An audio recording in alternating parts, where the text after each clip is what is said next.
షర్మిల చేపట్టిన 3,000 కిలోమీటర్ల పాదయాత్ర దేశ రాజకీయాల్లో పెను సంచలనం కలిగిస్తోంది.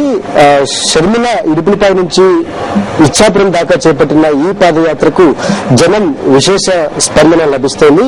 ఈ నేపథ్యంలో జనస్పందనపై మనతో మాట్లాడేందుకు అనంతపురం ఎమ్మెల్యే గురునాథ్ రెడ్డి గారు ఉన్నారు. గురునాథ్ రెడ్డి గారు చెప్పండి, ఇంత పెద్ద ఎత్తున జనస్పందన రావడానికి కారణాలు?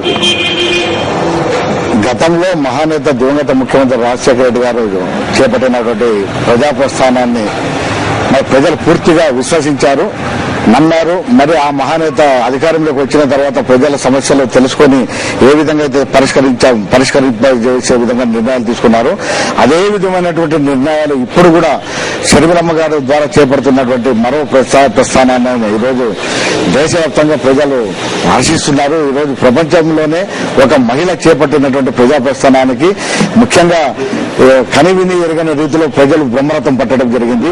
మరి ఎవరు ఏ నాయకుడు కూడా పిలువని ఈ కార్యక్రమానికి ప్రతి ఒక్కరూ వాలంటరీగా రావడం నిజంగా చాలా గొప్ప విషయము. నక్కకు నాగలోకానికి ఉన్నంత తేడా ఉంది.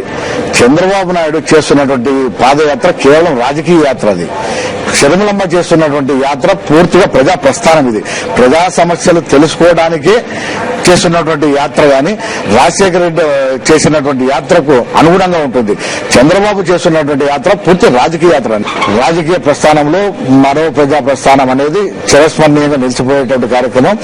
మా అనంతపురం జిల్లాలో నభూతో నభవిష్యత్తు విధంగా పాదయాత్ర జరుగుతుంది. షర్మిలమ్మ పాదయాత్రకు స్వచ్ఛందంగా తరలి వచ్చిన జనాన్ని మేము డబ్బులు ఇచ్చి బాటిల్స్ ఇచ్చి బిర్యానీ పెట్టినా కూడా రావట్లేదు, మాకు మా నాయన మీద విశ్వసనీయత లేదు, నమ్మకం లేదనే మాట తెలుగుదేశం నాయకులు ఎమ్మెల్యేలు చెప్తున్నారు. అంటే వాళ్ళు ఏ విధంగా యాత్ర చేపడుతున్నారు అనేది ఇది ఒక నిదర్శనం. పాదయాత్ర తర్వాత టీడీపీ కాంగ్రెస్ లు కొట్టుకుపోవడం ఖాయమని గురునాథ్ రెడ్డి గారు చెప్తున్నారు.